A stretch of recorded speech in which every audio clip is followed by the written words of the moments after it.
Hi, for those of you who don't know, I'm Peter Jung. I've been going to the South Sound Autism Partnership for something like 8 years, very, very long time. And this is actually, I want to say, the third time I've spoken here. I am an autistic self-advocate. I've done talks all over the place about using gaming to build autistic socialization, things like how to incorporate autistics into autistic services, and just generally like all kinds of stuff. Big topics I'm interested in right now are screen time, and right now how to support autistics in mental health. So I thought I would do, or was asked to do a talk, or my half of a talk that I did at the American Psychological Association in Seattle this year, which was very nice to have the APA annual conference in Seattle because last year it was at DC, which, I don't like long plane rides. So I was very, very fortunate to be asked to speak about this topic of Nothing About Us Without Us, how to support autistic accommodation and inclusion within autistic related services. Now, I did this talk with Dr. Lucas Harrington, who works for the UW Autism Center, who's actually a good friend of mine. He is the reason I am autistic, well, diagnosed as autistic. He's been a good friend of mine for some time, and he diagnoses autism for a living. And at one point, he was just like, Peter, you should probably get assessed for autism. I'm like, okay. And then lo and behold, turns out I'm autistic. So when someone whose job it is to diagnose autism tells you to get assessed, you should get assessed. But so he and I did this talk, and we got to kind of share our perspectives. He talked a lot about the neuroscience of autistic collaboration and kind of how to do that and how to really understand how autistics perceive the world and how that can fit into collaboration. I'm not equipped to talk about that just because I'm not a doctorate, but he kind of pointed out a lot of really interesting things on how autistics perceive things and how that can lean into communication. What I'm going to talk about is more, let's look at solid ways to incorporate autistics into our care. Right now, Nothing About Us Without Us is a really kind of I think there's a linchpin moment with House Bill 1541, the Nothing About Us Without Us bill passing. That bill states that we need, if there's like a task force or a committee that is dealing with a specific population, it needs to have representation.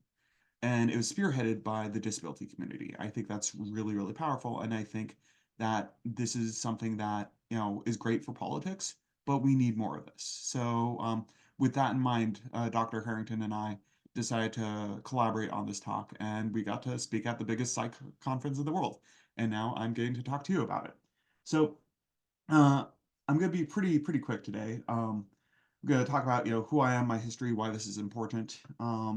Then talk about the Nothing About Us Without Us movement a little bit, and then some practical tips on autistic inclusion, stuff that's worked for me, stuff that I've seen work for other autistics, and just kind of general things that are what I call deep accommodation. Because something I run into a lot is I did a lot of like research for this talk where I was watching all these videos and articles and stuff about how to accommodate autistics, and I call a lot of those accommodations shallow accommodations. They're very pithy and very convenient, and I think they don't do a very good job, and they allow management to pat themselves on the back and say, "We're doing an accommodation. We're awesome."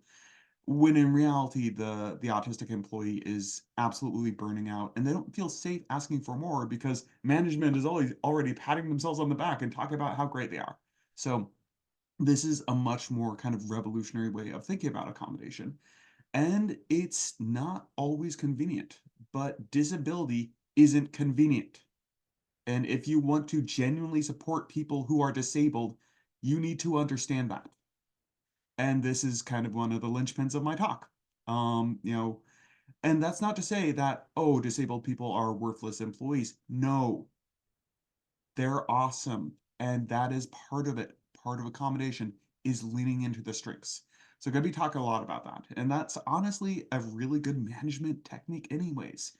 And there's a lot of inclusive elements. And one of the things that Dr. Harrington talked about that I'm not going to be able to talk about as much because I haven't done the research on it. But diverse teams with really diverse abilities tend to have better solutions. They tend to be more efficient. So yeah, there's just a lot of reasons to do this. So let's jump right in. So who am I and what am I doing here? A lot of you know me. In case you don't, I am autistic self-advocate. I got my autism diagnosis like 4 years ago and an ADHD diagnosis as a kid. Ironically, I don't think I have ADHD because I'm not hyper, I'm not impulsive, but in a really crowded classroom with a bunch of noisy first graders, I couldn't focus. And I grew up thinking I was just the worst ADHD kid in the world because I just none of these life hacks worked for me. You know, Ritalin was great for grad school, but not great growing up. But I always felt there was something really wrong with me. And then I got my autism diagnosis, and everything sort of clicked. And I kind of found myself wondering, like, why didn't I think about this earlier? Oh, right, black and white thinking. Freaking damn it. So it's just one of those things where once I got that, everything changed for me. But that also changed a lot in how I started approaching jobs. I actually left the job I was working at and moved to a different job because it wasn't really able to lean into my strengths and what I needed as far as routine needs and accommodation was just not possible. And that was really unfortunate. But I've since been moving in the direction of disability advocacy, and it's been fantastic. Very stressful ride. And people said like you're doing stuff that no one else is doing, but I'm very fortunate to have found my pathway and am climbing this big scary mountain. Um, I am as of writing this, I was a national speaker. I am now going to be an international speaker. I'm going to be doing a talk in Japan that will coincide with an article I wrote about social accessibility and tabletop role-playing games therapy. I've got 8 years of experience in crisis and intensive services, largely with neurodivergent youth. So I think this is a really critical thing. I'm great at working with neurodivergent youth, and I think a lot of people critique autistic self-advocates as saying, "Oh, you don't know what it's like. You don't work with those kids that are punching holes in the wall and beating mom up and blah blah blah." I was like, "No, I do, and I've been that kid, and I know what it's like, and that actually helps me connect with those kids." So I think that that experience, having worked in those situations, highlights that you can actually do this work really well as autistic. I found that in crisis situations, I defer to scripts. I experience emotions in post. So once I got to my car, I'd have a panic attack, but during these really intense crisis situations, I would be able to just rely on scripts and keep a blank face and do things really well. Um, I've also just got 15 years overall working with autistics. Pretty much my whole autistic or my whole adult life, I've been working with autistics in some capacity.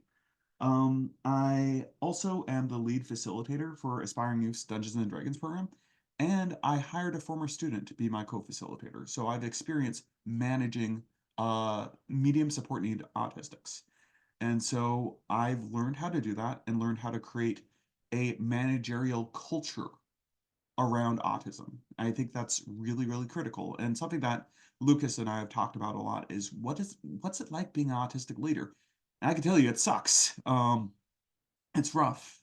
It is. There's not a lot of support for us, so that's something I would like to see more of. More openly autistic leaders managing autistic employees outside of IT. I want to see that in more fields. I think that happens a lot in IT, but I want to see it happening in more fields so we can kind of study this and understand this. And I think a great place for this action to be happening is in mental health, is in these fields where autism services are happening. And unfortunately, I'm usually the only autistic in the room. I've been to countless events, galas, what have you, that are autism focused, and I'm the only autistic person in the room. So this stuff needs to change. So nothing about us without us. I think really, I already kind of talked a bit about this, but I think the big key here is the idea of lived expertise. And when I talk about lived expertise, I'm differentiating it from lived experience. Lived experience is, okay, I've done this thing, I kind of know what it's like, but that doesn't make you an expert in it. Having lived expertise, meaning you have done this thing and you've gotten good at it from your own lived experience, I think that's really critical. I think that's something we should be looking at when incorporating autistics. I've seen a lot of autistics try to make it in the social skills coach field.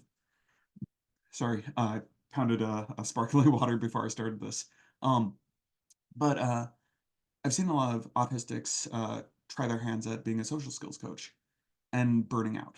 And then I talk to them and I find some stuff out of them, and I find out that they don't have any friends. So why are they trying to be a social skills coach if they don't have any autistic friends? So look for people that have taken their autism and found ways to make it work, because that is the root part of lived expertise. And that's something that I think is critically missing from a lot of autistic services. You don't have these people that have learned how to lean into their autism.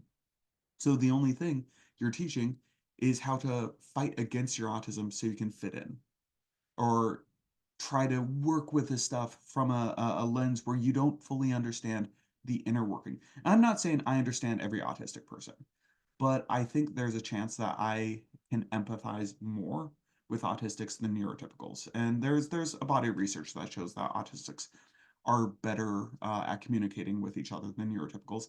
And I've also got, years and years and years of being very effective in communicating with my autistic clients. So I think both from the research and my own experience, being really wonderful at connecting with them, it's been working out really, really well. So that's a big reason why you want to do this. So we'll talk about the nuts and bolts of it. This is how you do this.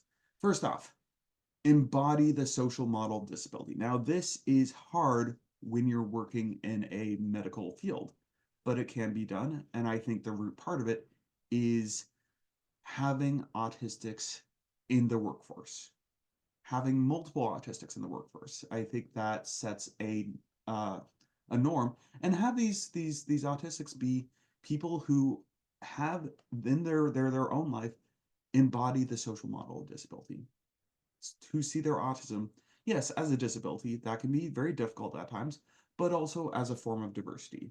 And make sure your workplace culture reflects that, understands that this is, stimming is as much of a cultural or um, diversity based thing as anything else. And you need to respect that with the same level. So, really cracking down. And I have experienced workplace bullying over autistic traits. It has happened to me and it sucks.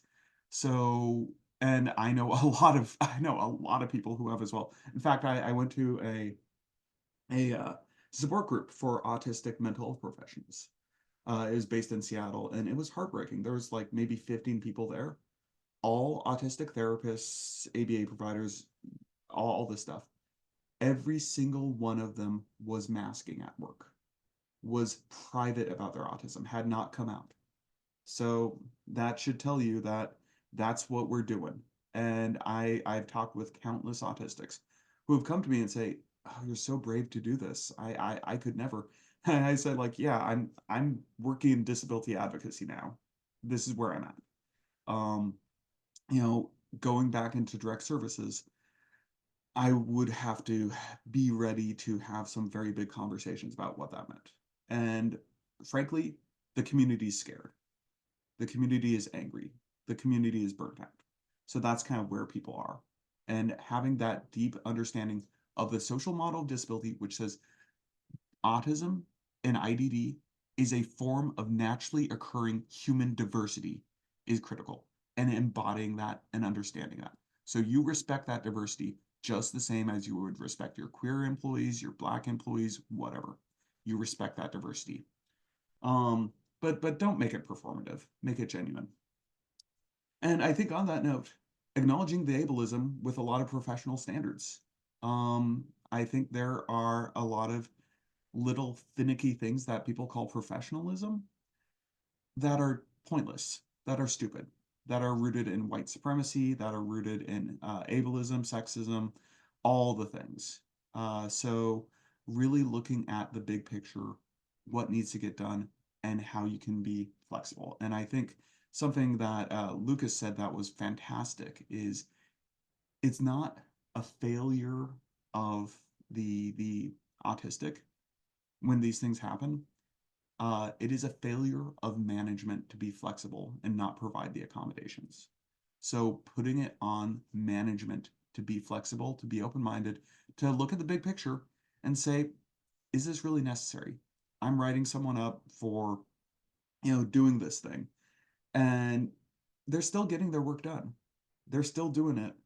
Do I need to be writing this person up for a dress code violation when, they're doing all this stuff? It's just that these shirts really hurt them. Things like that. So really, really look in the mirror and ask, am I being ableist? And that I think that is at the root of it. And it's really revolutionary work to do this because saying we accept you, disability and all, is an incredibly revolutionary thing to do, especially now.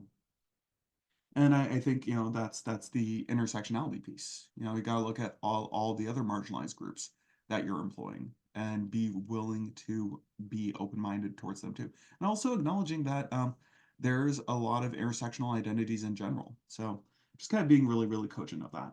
Um, and then the last kind of more abstract thing is hire a few autistics.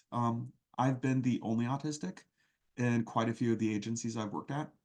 And I think there is, even if this is not the goal, I think there is kind of a tokenizing energy there. And that can be a little isolating. It forces you into a certain way of thinking. Even if that's not the intention, I think you can just feel very alone and very isolated. I've worked at agencies with multiple autistics, and suddenly it's a culture. And during the holiday party, we're off in the side room talking about Elden Ring for the entire party and just geeking out hard about video games. And we're happy and we're around people. I was liking it to getting two cats. If you have one cat, that cat doesn't get to be a cat. That cat gets to be something that is owned by people and is only interacting with people. If you get two cats, you see him wrestling, you see him you know, parallel playing, on the bed, just, doing whatever. You see them vibing and getting to be cats around each other. And I think they're happier when they can be cats around each other. Same with autistics. So don't just get one autistic employee, get a couple. And that doesn't mean they're naturally going to be friends. And I know there's a lot of autistics that I just don't get along with, and that's fine. But I think it helps make a safer culture. Um, some other accommodations. Be wary of the easy, convenient fixes. A quiet room that is also the file room is not a convenient or not a genuine deep accommodation. Saying, oh, you can wear headphones. Yeah, that's fine. But that's also convenient. And don't pat yourself on the back thinking, okay, we've done all the accommodations. Everything's good. We solved ableism. No, you really didn't. It's a process. Look to go deep and be willing to facilitate those conversations, but in a gentle way. Um, Flexible scheduling. Oh, this one is important. So flexible scheduling means these are my on hours, these are my off hours. This does not mean you can call me whenever you want. When I'm on, I'm on. When I'm off, do not call me. I think this is really, really important. I think I've worked in spaces where I've needed to be on call quite a bit, and that's incredibly stressful. Not knowing if my phone's going to go off because I can't think about anything else. So having very clear boundaries on when I get to put my phone in my bedroom and just ignore it. And then when it's coming back is really important. And that's not to say that autistics don't belong in agencies where there's on-call work. I'm just saying that one of the accommodations should be they don't handle the on-call stuff. And I think that's fine. You want to have these people with their expertise, their lived expertise, you got to accommodate them. Otherwise, they're going to burn out, they're not going to feel safe, and they're going to leave. Um, Conflicting access needs should not rule out staff accommodation. Look for equitable solutions. So, say there's a client who has some sort of access need and it is really interfering with the staff's access needs. Well, this should be a space for there to be dialogue where the client can learn, oh, I need to accommodate an adult. Adults need accommodation, and I'm in a place where I can accommodate someone else. That has tremendous power because that normalizes the idea that, hey, when I'm an adult, other people will accommodate me. And I can expect to live in an environment where, as an adult, I can get accommodation. And that has tremendous power. I think a lot of autistics are terrified of growing up because they think all the support stops and then they know what happens, all the support stops. They got to go be a grown up and they got to stop being disabled. They got to just fit in, go into the mold and go develop a severe drinking problem. It's rough. Seeing that you can be accommodated and supported and, thrive in these fields, it is a way of showing hope. And I think, seeing autistics being open about their autism in these fields is a way of showing hope that you're going to be okay, that you belong in these fields. So, the reasons to do this isn't just because it's, a nice diversity thing. You're giving hope. Next, salary pay, guaranteed hours. Really, really important. If you could do salary pay, just do salary pay. Something I experience a lot of anxiety about is if I'm doing shift work and someone cancels, and then my supervisor says, "Oh, we'll find something for you." That's like three things I'm now borderline panic attacking on. Okay, it's because it's like, okay, I was planning on doing this thing, and now I'm not doing this thing. That's really bad. Because if you know autistics, a lot of the times, if we're not doing the thing that we are planning to do, that can really set us off. And then we're worried about money. Because, hey, I was expecting to get, this much money for the shift today so I could, get my health insurance and do all this stuff and, be able to pay my bills. So that's already a stressor. We're already perseverating on that. And then the fact that you said, oh, we'll find something for you. Now there's an uncertainty on it. Now I know I'm going to get a random call that's going to be like, hey, this last minute, we've got something for you. You're going to do this. And I haven't had time to prepare for it. I don't know what's coming. I don't know anything about it. And I am going to be so stressed out. So the thing you do instead is have like, oh, we've got 30 hours of online training. If someone cancels a shift on you, here, we got all this training for you to watch. And you know what it is, what's expected of you, how to do it. And so that way, yeah, you're still a little freaked out about, the fact that the shift got canceled, but you know the plan. You've got a safety net and it's gonna be okay. And you've got all the routines cooked up in your head. So that's awesome. Um, then a big one is strengths-based duties. This is so, so cool when this happens. So I have had a number of cases where supervisors have said, Peter, you're really good at this thing. You should do this thing. And then I do the thing and I'm incredible at it. And so I don't feel as broken. I feel special. I feel good at it. And a lot of the times, the thing I'm doing is pretty directly related to my autism. So feeling like I have some strengths, I have some value, I have something to offer, and work is acknowledging that my autism and my autistic traits have value makes me feel proud of my work, makes me feel safer coming out about what I need, makes me feel like I belong here. So, really look for the strengths based duties. More deep accommodation, and these ones are more kind of concrete. Reduce meetings, make it an email.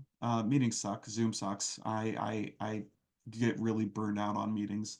Um, Direct communication, send emails for tasks, and support the why. So if you say, hey, Pierre, I need you to update this paperwork, I need you to file these things, and I need you to go schedule these things, and I need you to go work on coming up with this new curriculum. I'm sorry, I just heard the first thing you said, file this paperwork, and my mind is already going through every single step in that task, and I didn't hear the other four things you said. So send emails for tasks that kind of summarize everything and support the why. I really do not like when someone gives me some kind of ambiguous or vague instruction and doesn't tell me why this is important, or ensuring that I understand what the finished product needs to look like. Because my autistic brain is going to go this way.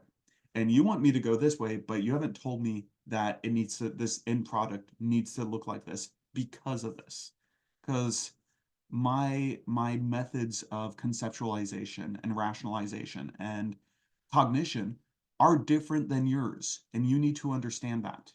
You need to understand that, hey, Peter's going to think A, C, F, G, Z, B, 2 instead of A, B, C, D, E, F, G. So I need to help him understand the shape of this thing so when he tackles it, he knows what it needs to look like.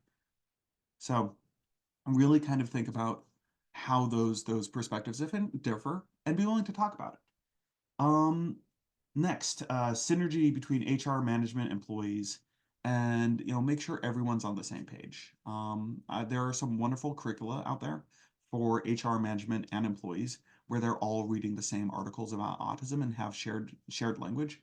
So that can be really, really cool. Um, and then also understand the trauma. And autistics have been traumatized in work. They're scared, they're afraid, they've struggled. It's hard. So being able to just be patient, be trauma informed, and understand that the first conversation about accommodation isn't going to be the only one. Check in about things. Be real. Work to be a safe person. And acknowledge and own it if you have not been a safe person. Sometimes that means having some rough conversations and saying, "Hey Peter, I know you're autistic. I know you're working with some stuff. How can I be a safe person? I'm I've been thinking about it and I want you to know that you can come to me with accommodation requests and I want you to show me and lead me and teach me how to be a better person when you're ready. And if I'm not doing these things I need to be doing, I would like you to tell me because you are important, you matter, and I don't want to lose the insight you bring to our org." Stuff like that. And, just constantly being that bigger person and bringing that culture. If you're not a manager, well, be a person that can be an ally. There's a lot of potential there to help build that conversation. And also avoid flowery PR language. Oh my God, that's really stressful when you're not doing direct communication. I always like to say there are spiders in the roses. If you ever look at roses, they're so pretty, but there's spiders inside when you're looking for the petals. That's what flowery PR language reminds me of. I actually like spiders, but it's a nice analogy. So just be very direct, understand how autistics like to be communicated with, and maybe ask, maybe talk to them. Um, because the more you can speak our language, the better communication will happen. So look at time, go kind of fast. So really, the benefits here, I don't want to talk about, oh, it's the only benefit is you get special autistic skills. No, I think the benefits here are, more and more people are getting diagnosed with autism. This doesn't mean autism numbers are increasing. We're just getting better at detecting it. And I think one of the big benefits is it normalizes unmasking and neurodivergence clinically and professionally. It highlights that, hey, unmasking is okay. Being autistic is okay.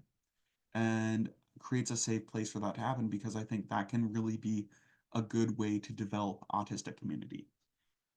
I think autistic leadership also improves service accessibility, especially in group therapies. I've had autistics tell me that they've been to group therapy and have come up with fake stories about traumas that never happened, just so they'll have something to talk about.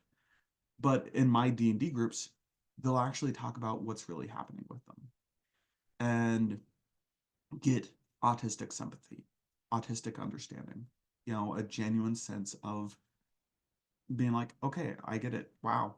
And that sucks. And genuinely getting it. So having that genuine sense of empathy is really powerful.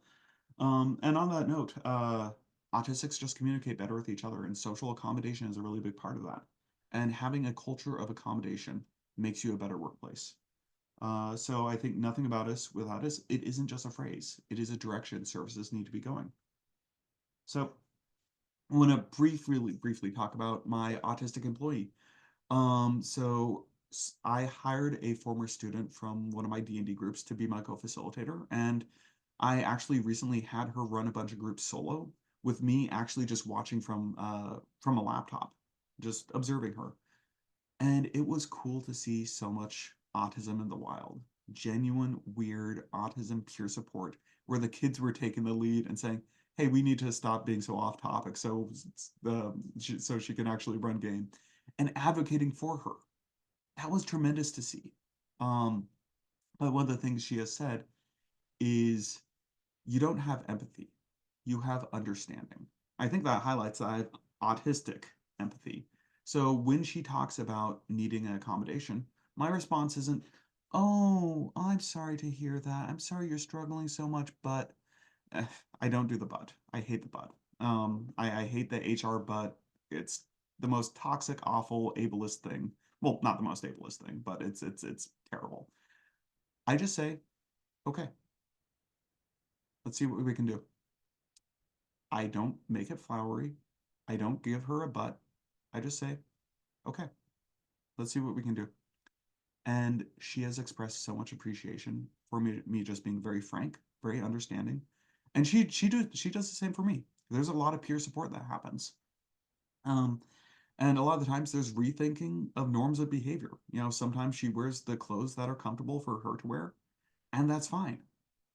She talks about how she has fabric sensitivity, and the kids are like, "Oh yeah, me too," and that creates a culture where we could talk about it, and that's really cool. So awesome stuff happening there. And she needs extra support, and that's fine.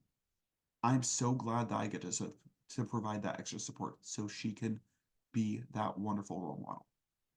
So a couple resources, and I kind of think we're out of time, but if there's any time for Q&A, would uh would love to take any questions.